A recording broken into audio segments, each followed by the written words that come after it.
آج مولانا فضل الرحمان صاحب جو ہیں وہ پارلیمنٹ کی جو نیشنل سیکیورٹی کمیٹی ہے اس کے اجلاس میں چلے گئے، جبکہ باقی اپوزیشن جماعتیں جو ہیں وہ اجلاس میں نہیں گئیں۔ اب مولانا فضل الرحمان صاحب جو ہیں موجودہ صورتحال کے بارے میں ان کا کیا پوائنٹ آف ویو ہے؟ کچھ دن پہلے انہوں نے ایک بات کی تھی اسی سارے معاملے پر، ذرا سنیں ان کی بات کیا تھی۔ میرے علاقے میں ایسے ایریاز ہیں جس کو فوج نے بھی خالی کر دیا ہے، پولیس تو خالی کر چکی تھی، اور جہاں پر جنگ ہو اور پولیس بھی نہ ہو اور فوج بھی نہ ہو تو وہ ایریا کس کے قبضے میں ہوگا اور وہاں کس کا ریٹ ہوگا؟ انتہائی درد دل کے ساتھ کہنا پڑتا ہے کہ اس وقت بلوچستان کے 5 سے 7 اضلاع اس پوزیشن میں ہیں کہ اگر وہ آزادی کا اعلان کر دیں اگلے دن اقوام متحدہ میں ان کے درخواست کو قبول کر لیا جائے گا اور پاکستان کو تقسیم تصور کیا جائے گا۔ صوبہ خیبر پختونخوا کے جنوبی اضلاع اس وقت وہاں کوئی حکومت نہیں، اور سڑکیں اور علاقے اور گلیاں یہ مسلح قوتوں کے ہاتھ میں ہیں۔ اچھا علی ظفر صاحب، اب مولانا فضل الرحمان صاحب جو ہیں ان کے پاس تو آج کل تحریک انصاف کے بہت سے ڈیلیگیشن جاتے ہیں، تو مولانا صاحب نے آپ کو بھی بتایا ہوگا کہ بھئی جنوبی اضلاع جو ہیں خیبر پختونخوا کے، وہاں پہ کسی کی کوئی حکومت نہیں ہے، تو اگر وہاں پہ کسی کی کوئی حکومت نہیں ہے تو پھر اس کا سلوشن کیا ہے؟ وہاں کے جو لوگ جن کے پاس پاکستانی شناختی کارڈ ہیں وہ ریاست پاکستان سے پھر کیا توقع کریں گے؟ یہ مسئلہ کیسے حل ہوگا؟ جی بالکل، جس طرح میں نے حمیمی صاحب ابھی آپ نے اگزامپل دیا، میں پھر سے ریپیٹ کرتا ہوں، میں دہراتا ہوں کہ میری نظر میں آپریشن کئی جگہ آپ کو کرنا ضروری ہوتا ہے، اور وہ ڈیپینڈ کرتا ہے سیکیورٹی ایشو پہ، اور جو حقائق ہیں گراؤنڈ ریالٹی ہے جس کا کچھ ذکر کیا ابھی مولانا صاحب نے،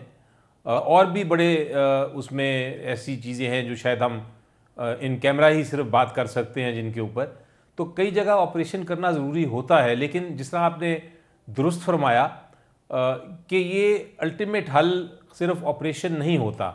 ملٹری مائٹ جب تک پوری قوم ساتھ نہ ہو اور آپ اس کی سورس تک نہ پہنچیں، وہ ملٹری مائٹ کے ذریعے صرف آپ ایک چیز کو کنٹرول نہیں کر سکتے، اس لیے ضروری یہ ہے کہ آپ اس کا حل بھی ڈھونڈیں۔ آپ نے اگزامپل دیا ابھی میرے دوست نے کینسر کا، اب وہ کینسر والا اور ہسپتال والا اگزامپل شاید درست اتنا نہیں ہے اس سچویشن میں، کیونکہ یہ تو ایک پولیٹیکل ریالٹی بھی اس کے ساتھ ساتھ ہے۔ میں اس اگزامپل کو یہ بھی کہہ سکتا ہوں کہ آپ کینسر پیشنٹ کو اگر آپ ان کو پینیڈول سے علاج کرنے کی کوشش کریں گے تو غلط ہوگا۔ آپ کو علاج ایک لانگ ٹرم علاج ہوگا، ان کی ایک تھیراپی ہوگی، ان کی صرف آپریشن ہی نہیں ہوگا، ان کو باقاعدہ مختلف قسم کے پروسیجرز کے ذریعے جانا پڑے گا۔ تو ہم اس کی بات کر رہے ہیں کہ پورے پروسیجرز جو ہیں، جو ریکوائرمنٹس ہیں، آپ پوری کریں تاکہ اس کو ہم فائنل حل کریں اس کا مسئلے کا۔ اور یہ بڑا سیریس ایشو ہو گیا ہے، اس کا یہ کہنا کہ یو این میں کوئی چلا جائے گا اور پاکستان خدا نخواستہ کوئی سیپریٹ اس میں ہو جائے گی، وہ ٹھیک ہے، ایک اندیشے ضرور ہیں، لیکن انشاءاللہ وہ ہم نہیں ہونے دیں گے، نہ ہمیں ہونے دینا چاہیے۔ لیکن اگر اس کا صرف یہ ہے علاج کہ ہم ایک سب سے سیاسی بڑی جماعت کو بولنے ہی نہ دیں، ان کو بند کر دیں، اور اس کے بعد کہیں کہ چلیں آپ آ جائیں 2 منٹ کے لیے ایک میٹنگ میں آ جائیں تو ہم اس کا حل ڈھونڈ لیں گے، یہ ایسی بات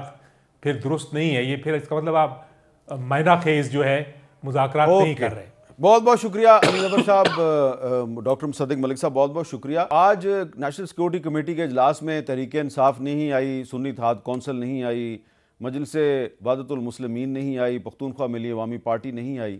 تو یقیناً اس پہ بہت سے جو لوگ ہیں ان کے تحفظات ہیں، یہ پارٹیاں کیوں نہیں آئیں۔ لیکن اگر اس ایشو پر بلوچستان اور خیبر پختونخوا میں جو دہشت گردی کی نئی لہر ہے، اس پر اگر پارلیمنٹ کے اوپن فلور پر کھل کر بحث کی جائے، سینٹ میں اور قومی اسمبلی میں کھل کر بحث کی جائے، تو ہو سکتا ہے کہ کوئی نہ کوئی راستہ نکل آئے۔